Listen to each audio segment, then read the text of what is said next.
আপনি কি কখনো খেয়াল করেছেন দিনের শুরুতে আপনি কতটা সতেজ অনুভব করেন, কিন্তু দিন যত এগিয়ে যায় আপনার শক্তি যেন হঠাৎ করেই কমতে থাকে।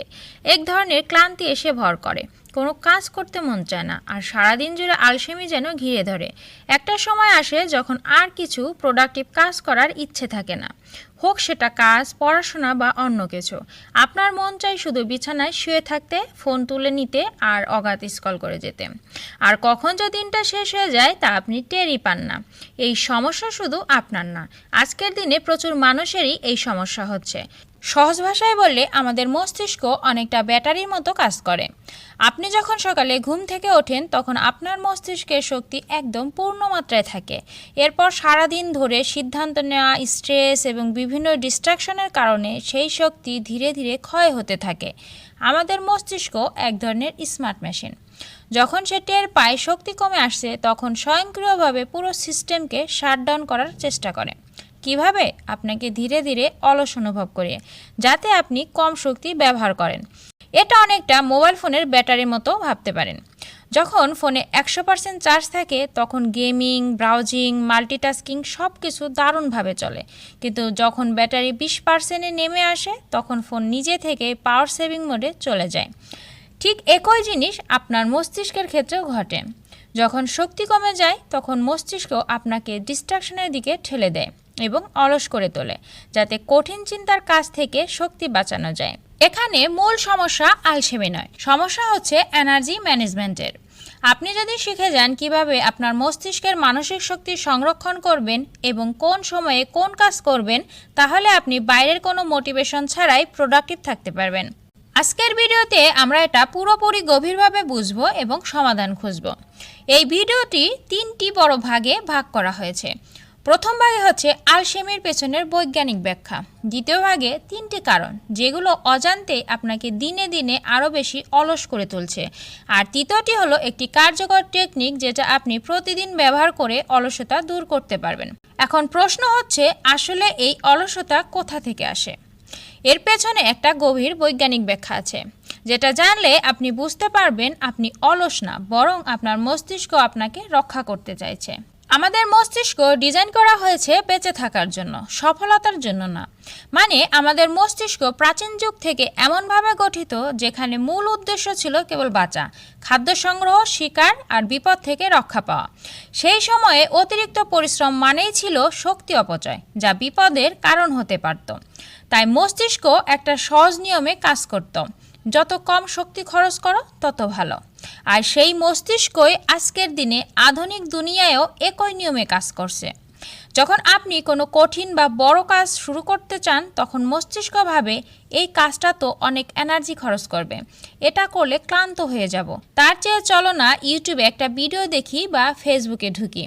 এই আচরণকে বলে এনার্জি কনজারভেশন মোড। মানে মস্তিষ্ক আপনাকে জোর করে সহজ কাজে মনোযোগ দিতে বাধ্য করে, যাতে আপনার শক্তি বেঁচে যায়। তাই আপনি অলস নন, আপনার মস্তিষ্ক আপনাকে বাঁচিয়ে রাখার প্রক্রিয়ায় অলস করে তুলছে। এই কারণেই আমরা সবসময় সহজ পথ খুঁজি, যেমন ভিডিও দেখা, সোশ্যাল মিডিয়ায় স্ক্রল করা বা শুধু বিছানায় শুয়ে থাকা। এই সব কাজ আমাদের মস্তিষ্কের পছন্দ, কারণ এতে শক্তি কম খরচ হয়। কিন্তু সমস্যা হচ্ছে এই প্রক্রিয়ায় আপনি নিজের প্রোডাক্টিভ সময় হারিয়ে ফেলছেন। আপনি কিছুতেই বড় কিছু শুরু করতে পারছেন না, কারণ আপনার মস্তিষ্ক সর্বদা আপনাকে সেই কমফোর্ট জোনে রাখতে চাইছে। আপনি প্রতিদিন এমন কিছু কাজ করছেন যেগুলো আপনার মস্তিষ্কের শক্তিকে নিঃশেষ করে দিচ্ছে, কিন্তু আপনি সেটা টেরই পাচ্ছেন না। এগুলোই অলসতার মূল কারণ। চলুন এক এক করে দেখি। প্রথমটি হলো আপনি ছোট ছোট সিদ্ধান্তে অতিরিক্ত শক্তি খরচ করছেন। যেমন সকালে ঘুম থেকে উঠেই আপনি কি পরে যাবেন, কি খাবেন, প্রথমে কোন কাজটা করবেন, এই সব ছোট ছোট সিদ্ধান্ত নিতে গিয়ে আপনার মস্তিষ্ক অনেক শক্তি খরচ করে ফেলে। এটাকে বলা হয় ডিসিশন ফ্যাটিগ, অর্থাৎ দিনের শুরুতেই সিদ্ধান্ত নেওয়ার ক্লান্তি এসে যায়। বিশ্বের অনেক সফল ব্যক্তি আছে, যেমন স্টিভ জবস, মার্ক জাকারবার্গ। তারা প্রায় প্রতিদিন একই রকম পোশাক পরতেন, কারণ তারা চেয়েছিলেন মস্তিষ্ক যেন অপ্রয়োজনীয় সিদ্ধান্তে শক্তি নষ্ট না করে। আপনি যদি সকালেই সব কিছু প্ল্যান করে রাখেন, যেমন আগের রাতে পরের দিনের পোশাক, কাজের তালিকা তৈরি করে রাখেন, তাহলে আপনার শক্তি অনেক বেশি সময় টিকবে। মাল্টিটাস্কিং শুনতে যতই প্রোডাক্টিভ মনে হোক, বাস্তবে এটা আপনার মস্তিষ্কের সবচেয়ে বড় শত্রু। আপনি যখন একসাথে একাধিক কাজ করেন তখন প্রতিবার ফোকাস বদলাতে গিয়ে আপনার মস্তিষ্ক প্রচুর শক্তি খরচ করে, যার ফলস্বরূপ আপনি একটা কাজেও পুরোপুরি মনোযোগ দিতে পারেন না, বরং ক্লান্ত হয়ে পড়েন। তাই এক সময় আপনি কিছুই করতে ইচ্ছুক থাকেন না। এজন্য একসাথে একটাই কাজ করুন, সিঙ্গেল টাস্কিং এর অভ্যাস গড়ে তুলুন। তাতে করে মস্তিষ্ক কম শক্তি খরচ করবে আর আপনি বেশি কাজ করতে পারবেন। আপনি নিজেকে সারাদিন জর্জরিত করে রাখছেন ডিস্ট্রাকশনস দিয়ে। প্রতি 5 মিনিটে ফোন চেক করা, নোটিফিকেশন দেখা, হঠাৎ ভিডিও চালিয়ে ফেলা, এগুলোর প্রতিটা আপনার ফোকাস ভেঙে দেয়। আর প্রতিবার যখন ফোকাস ফিরে আনতে যান তখন মস্তিষ্কের বিশাল শক্তি খরচ হয়। আপনি যত বেশি ডিস্ট্রাকশনের মধ্যে থাকবেন তত বেশি আপনার মাথা ক্লান্ত হয়ে পড়বে আর আপনি অলস হয়ে যাবেন। তাই কাজের সময় ফোন ডু নট ডিস্টার্ব মোডে রাখুন, নির্দিষ্ট সময়ে ডিস্ট্রাকশন দিন, না হলে আপনার অলসতা কোনোদিনও কমবে না।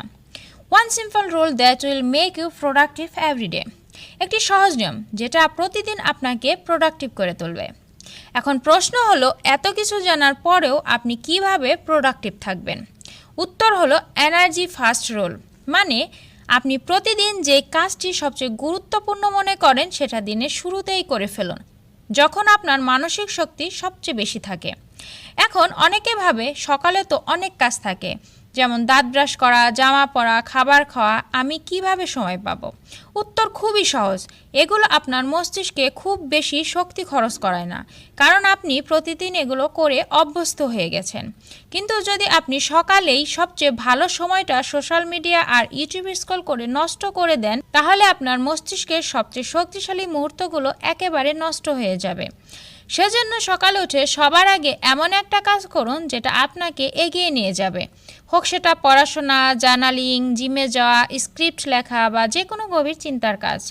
এই একটা পরিবর্তনই আপনাকে অলসতা থেকে সরিয়ে একদম নতুন জীবনে নিয়ে যেতে পারে। আলসেমি আসলে সমস্যা নয়, এটি একটি লক্ষণ।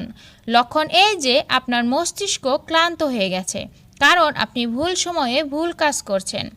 আপনার মস্তিষ্ক একটা ব্যাটারি, শক্তি আছে, শুধু সেটাকে বুঝে পরিকল্পনা করে ব্যবহার করতে হবে। এটাই এনার্জি ফার্স্ট রুল। এই নিয়ম মেনে চললে বাইরের কোনো মোটিভেশনের কোনো দরকার হবে না, আপনি নিজেই আপনার প্রোডাক্টিভ ভার্সন হয়ে উঠতে পারবেন। তাহলে এখন আপনার কাজ হলো, এই ভিডিওটি যদি ভালো লেগে থাকে তাহলে একটা লাইক দিন, কমেন্টে জানান আপনি কোন সময়ে সবচেয়ে প্রোডাক্টিভ অনুভব করেন। ভিডিওটি এমন কারোর সঙ্গে শেয়ার করুন যে অলসতায় ভুগছে, হতে পারে আপনার মাধ্যমে সে উপকৃত হলো।